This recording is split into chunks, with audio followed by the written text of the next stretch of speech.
इतना अच्छा कोर्स होते हुए भी फार्मा ग्रेजुएट्स को जॉब नहीं मिल पा रही है, उसके पीछे का एक बहुत बड़ा कारण है कि फार्मास्यूटिकल इंडस्ट्री और फार्मा एकेडमिक्स के बीच एक बहुत बड़ा गैप है।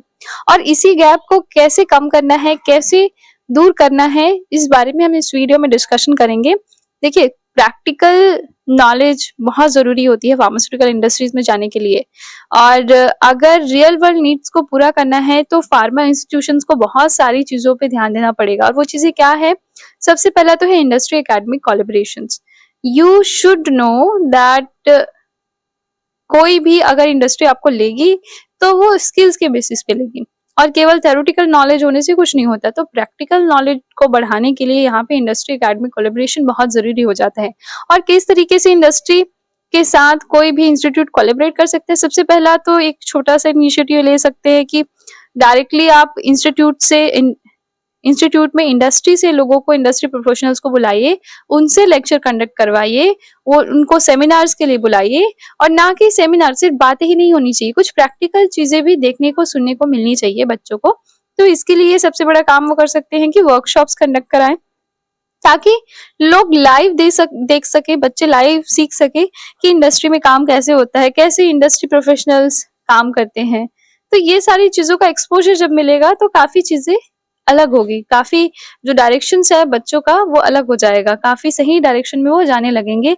और एक और चीज की जा सकती है कि इंस्टीट्यूट्स फार्मास्यूटिकल कंपनीज के साथ म्यूचुअल प्रोजेक्ट्स करें, ताकि बच्चे डायरेक्टली पढ़ाई करते करते ही बहुत सारी इंडस्ट्री वर्क में कोलैबोरेट कर सके। तो यहाँ पे एमओयू साइन होनी चाहिए कई सारी कंपनीज, फार्मास्यूटिकल कंपनीज के बीच, इंस्टीट्यूशंस का, जिससे एक प्रैक्टिकल इन्वायरमेंट बन सके। दूसरा एक बहुत बड़ा फैक्टर हो जाता है करिकुलम। आपका करिकुलम कैसा है, कोर्स में क्या पढ़ते हैं, वो बहुत ज्यादा मैटर करता है कि आपको आगे जाके जॉब मिलेगी कि नहीं, आप स्किल बेस्ड पढ़ाई कर रहे हैं या नहीं। तो यहाँ पे दो पैरामीटर्स को हम ध्यान में रखते हैं। सबसे पहला है इंडस्ट्री रेलेवेंट सिलेबस। इस पे फोकस करना बहुत जरूरी है। जो लोग पीसीआई में सिलेबस बना रहे हैं उनको ये चीज फोकस करनी चाहिए कि जो भी उन्होंने कोर्स बनाया है उसमें प्रैक्टिकल चीजें हैं कि नहीं। जैसे अभी बहुत बड़ी कमी देखने को मिलती है, अभी एआई आ गया है, क्लिनिकल डेटा मैनेजमेंट और कई सारी नई चीजें आ गई है, तो वो सारी चीजें अभी भी सिलेबस में नहीं है। तो इन चीजों को इंक्लूड करना चाहिए। अगर पीसीआई की तरफ से नहीं कर रहे हैं तो खुद ही इंस्टीट्यूट को ये चीज ध्यान में रखनी चाहिए कि जो अभी इंडस्ट्री की रिक्वायरमेंट है, इंडस्ट्री एक्सपर्ट से इनपुट लेके आप अब जान सकते हैं कि अभी करंट ट्रेंड कैसा है। जैसे आजकल फार्माकोविजिलेंस का बहुत ज्यादा रोल है इंडस्ट्री में, रेगुलेटरी अफेयर्स का बहुत ज्यादा रोल है, क्लिनिकल डेटा मैनेजमेंट, एआई की जब आप बात करते हैं तो एआई हर फील्ड में है, और फार्मा में एआई का बहुत बड़ा रोल है। इंडस्ट्री में सारी चीजें वेल मेंटेन रहती है, एआई पे डिपेंडेंट बहुत सारी इंडस्ट्री हो गई है। तो उन सब का नॉलेज फार्मा एस्पिरेंट्स को पहले से होना चाहिए। Pharma students, pharma graduate in सब के बारे में नॉलेज रखेंगे तो उनको इंडस्ट्री में आराम से जॉब मिलेगी। तो सिलेबस यहाँ पे फोकस रहना चाहिए कि इंडस्ट्री रिलेवेंट हो। दूसरी चीज फोकस कर सकते हैं स्किल्ड बेस्ड कोर्सेज पे। स्किल्ड बेस्ड कोर्सेज कहने का मतलब है कि कुछ ना कुछ ऐसे इलेक्टिव सब्जेक्ट्स को या सर्टिफिकेट प्रोग्राम्स को कोर्स ड्यूरेशन में इंक्लूड करना चाहिए कि बच्चे data analytics, clinical research organisations, clinical research, IPR, intellectual property right, medical writing, ऐसी नई नई चीजों को सीख सके। और इन चीजों का इंडस्ट्री में डायरेक्ट यूज है। अगर आपके पास सर्टिफिकेट है मेडिकल राइटिंग का, आराम से आपको प्रोटोकॉल राइटिंग वगैरह के लिए लेंगे। आपके पास आईपीआर का नॉलेज है, आपके पास क्लिनिकल रिसर्च का नॉलेज है, आराम से किसी ना किसी फार्मा इंडस्ट्री में, सीआरओ में आपका जॉब लग जाएगा स्टार्टिंग में ही। तो डेटा एनालिटिक्स भी बहुत बड़ा स्किल होता है। अभी के टाइम पे तो आप हर जगह पे जाएंगे, इंडस्ट्री में इन सब चीजों की बहुत डिमांड है।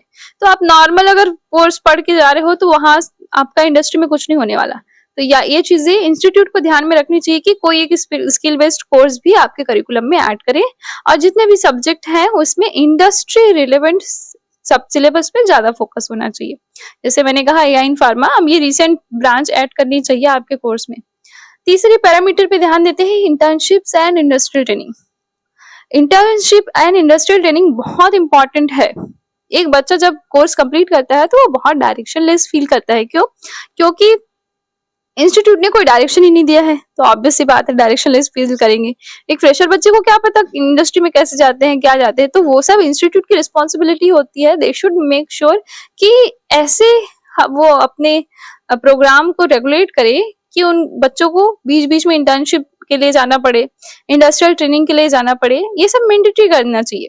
इंस्टीट्यूट की रिस्पॉन्सिबिलिटी है कि वो फार्मास्यूटिकल कंपनीज में, सीआरओज में, रेगुलेटरी बॉडीज में बच्चों का, जो स्टूडेंट्स हैं, उनका डायरेक्ट इंटर्नशिप करवाएं या इंटर्नशिप करने के लिए उनको डायरेक्शन दे। तो ये मैंडेटरी कर देना चाहिए कि आपको कहीं ना कोई इंडस्ट्री इंटर्नशिप करनी है, तब जाके आपका कोर्स पूरा होगा। इसमें सीआरओज भी हो सकते हैं, रेगुलेटरी बॉडीज भी हो सकती है, फार्मास्यूटिकल कंपनीज भी हो सकती है। तो डायरेक्टली लिखा पढ़ा हुआ डिग्री लेने के बजाय इंटर्नशिप पे मेन फोकस होना चाहिए इंस्टीट्यूट का, ना सिर्फ इंस्टीट्यूट का, बल्कि जैसे पीसीआई इस चीज को पैसे लेने के लिए जैसे रेडी हो जाते हैं ना, हमेशा इंस्टीट्यूट को अप्रूवल देने के लिए रेडी हो जाते हैं, वैसे ही उनको इस चीज पे भी फोकस करना चाहिए कि अगर किसी इंस्टीट्यूट को अप्रूवल दे रहे हैं तो वहां पे इंटर्नशिप फैसिलिटी है कि नहीं, उनका इंडस्ट्री के साथ परफेक्ट कनेक्शन है कि नहीं, इन सब चीजों पे ध्यान देना चाहिए before providing the approval to the institute. So next, live projects की बात करें। जैसे एक बच्चा है, अपना पढ़ाई कंटिन्यू करना चाहता है, रिसर्च करना चाहता है, तो ज्यादा से ज्यादा स्टूडेंट्स को इंडस्ट्री प्रोजेक्ट से कनेक्ट करने के लिए, ऐसे लाइव प्रोजेक्ट में इन्वॉल्व होने के लिए इंस्टीट्यूट को डायरेक्शन देना चाहिए।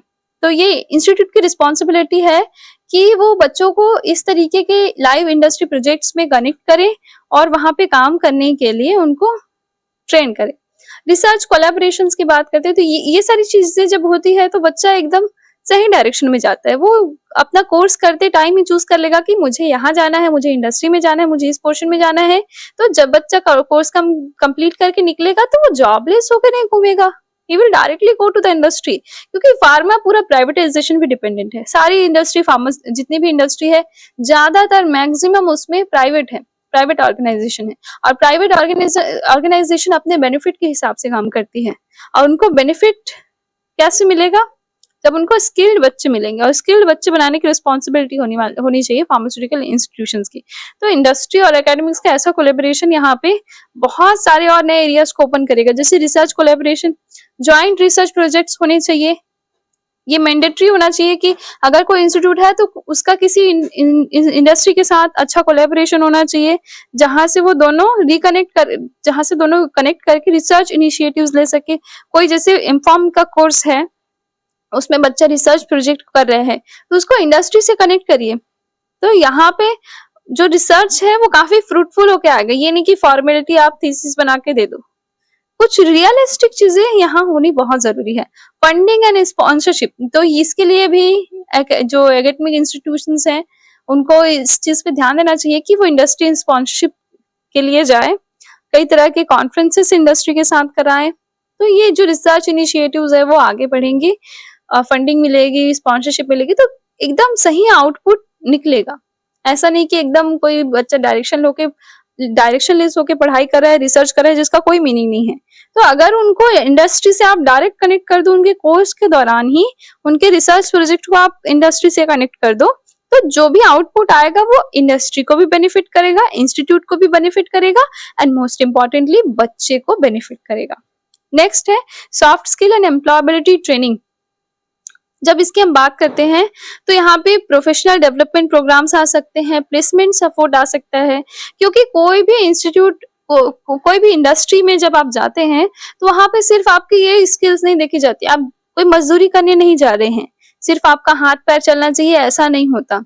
वहां पे बहुत सारी चीजें हैं। कभी कभी ऐसा हो जाता है जो स्टूडेंट है वो सब चीज में कैपेबल है, जो प्रोफेशनल है वो सब उनको आता है, बस उसकी सॉफ्ट स्किल्स नहीं है। तो उस तरीके से आप किसी इंडस्ट्री में काम कर ही नहीं सकते जब तक आप अच्छे से कम्युनिकेट नहीं करते, टीम वर्क नहीं कर पाते, लीडरशिप, इंटरव्यू स्किल्स आप में नहीं है, तो आप कहीं पे अच्छी जगह जॉब कर ही नहीं सकते।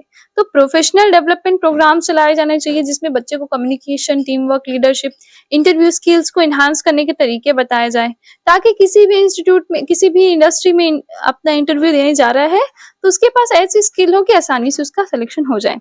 और एक है प्लेसमेंट सपोर्ट, जो कि बहुत ही ज्यादा इंपॉर्टेंट है। यही सबसे बड़ी कमी आज के टाइम पे फार्मा कॉलेज में देखने को मिल रही है कि वो इंडस्ट्री के साथ कोलैबोरेशन कर नहीं रहे हैं, फार्मा प्लेसमेंट हो नहीं रहे हैं और बच्चा बेरोजगार घूम रहा है। तो इस चीज को सही डायरेक्शन में ले जाने के लिए इंस्टीट्यूट को इंडस्ट्री के साथ प्लेसमेंट सेल बना के रखना चाहिए और कोशिश करनी चाहिए कि ज्यादा से ज्यादा बच्चों का अच्छी इंडस्ट्री में प्लेसमेंट हो। तो यहाँ बच्चों को एक तो डायरेक्शन मिलेगा कि हाँ, हम इस इंडस्ट्री में ज्वाइन कर सकते हैं, ऐसे ऐसे कर सकते हैं, इस तरीके से प्लेसमेंट होता है। तो एक इंडस्ट्री ज्वाइन करके उसका मन करेगा तो छोड़ के फिर दूसरी इंडस्ट्री में जाएगा, तो एक सही डायरेक्शन में बच्चा काम करता रहेगा। तो ये प्लेसमेंट का बहुत बेनिफिट, प्लेसमेंट सपोर्ट देना बहुत जरूरी है, क्योंकि कोई भी बच्चा पेट से सीख के नहीं आता। कोई बच्चे को आप सिर्फ कोर्स करा दो और उसके बाद अब उसको यूं ही छोड़ दो, तो वो कहाँ जाएगा, क्या सीखेगा, कैसे, कौन सी इंडस्ट्री में जाएगा, कैसे ज्वाइन करेगा, ये सब में बहुत दिक्कत जाती है। और अल्टीमेटली बच्चा हताश होकर किसी छोटी मोटी जॉब के लिए लग जाता है। तो ये चीज अगर आप ना हो, ये चाहते हैं पूरा जो आपका बैच निकल रहा है वो सब बेरोजगार ना हो, इस चीज को अगर आप चाहते हैं तो इंस्टीट्यूट को ये प्रैक्टिस करनी चाहिए कि they should go for the placement cells. Placement cells बड़ी बड़ी यूनिवर्सिटी में नहीं है आज के टाइम पे, बस नाम का बना के रख देते हैं, लेकिन किसी इंडस्ट्री के साथ कोलैबोरेट नहीं करेंगे। क्यों? क्योंकि थोड़ा बहुत एक्सपेंड करना उनको पसंद नहीं आता। किसी इंडस्ट्री को बुलाएंगे तो उनको थोड़ा बहुत तो पैसा वगैरह देना पड़ता है, तो वो चीज नहीं कर सकते। भले ही बच्चों से भर भर के पैसा लेंगे, इनको कोई दिक्कत नहीं है। तो ये चीज बहुत बड़ा फोकस का एरिया है कि प्लेसमेंट सेल हर फार्मा कॉलेज में होना चाहिए। Next is the faculty development. Faculty development, जब बच्चा किसी ऐसी फैकल्टी से पढ़ेगा, कोई ऐसा टीचर उसको पढ़ा रहा है जो ऑलरेडी इंडस्ट्री में था या किसी ऑलरेडी अच्छे जॉब वाले एरिया में ट्रेनिंग लेके आया है, तो ऑब्वियस सी बात है बच्चे को भी अच्छा चीज, स्टूडेंट्स को भी अच्छी चीज सीखने को मिलेगा। तो यहाँ पे सिर्फ बच्चों को ही नहीं सीखना है, बल्कि फैकल्टीज को भी इस तरीके से आप इंस्टीट्यूट वाले ट्रेन करिए कि जो फैकल्टीज हैं वो बच्चे को ट्रेन कर सके। सो यहाँ पे industry exposure for the faculty should be mandatory. ज्यादा से ज्यादा जो फैकल्टीज हैं उनको आप इंडस्ट्री ट्रेनिंग के लिए भेजिए, बीच बीच में उनको कंपनी के साथ कोलैबोरेट कराइए, तो वो नई नई चीजें जो भी इंडस्ट्री में हो रही है उसके लिए अपडेटेड रहेंगे और उसके हिसाब से बच्चों को, स्टूडेंट्स को अपडेट करेंगे। तो इससे इंस्टीट्यूट का भी नाम रोशन होगा और ऑब्वियस सी बात है स्टूडेंट्स को बेनिफिट होगा। ज्वाइंट वर्कशॉप्स चलाने चाहिए, जैसे they can organise training programmes in association with the industry and this should be for the faculty skill upgradation. देखिए, आप कई जमाने पहले पढ़ा हुआ टीचर है, वो स्टूडेंट को पढ़ा रहा है, अभी के टाइम पे इंडस्ट्री में क्या हो रहा है उसको पता ही नहीं है, तो उस तरीके का स्किल्स क्या बच्चों में डेवलप कर पाएगा जो अभी के टाइम पे रिक्वायर्ड है। और अभी के टाइम पे अगर रिक्वायर्ड स्किल्स आपके पास नहीं है तो आप इंडस्ट्री में कदम भी नहीं रख सकते। मैं बोल रही हूँ, आप वहां पे कदम भी नहीं रख सकते, ज्वाइन करना तो दूर की बात है।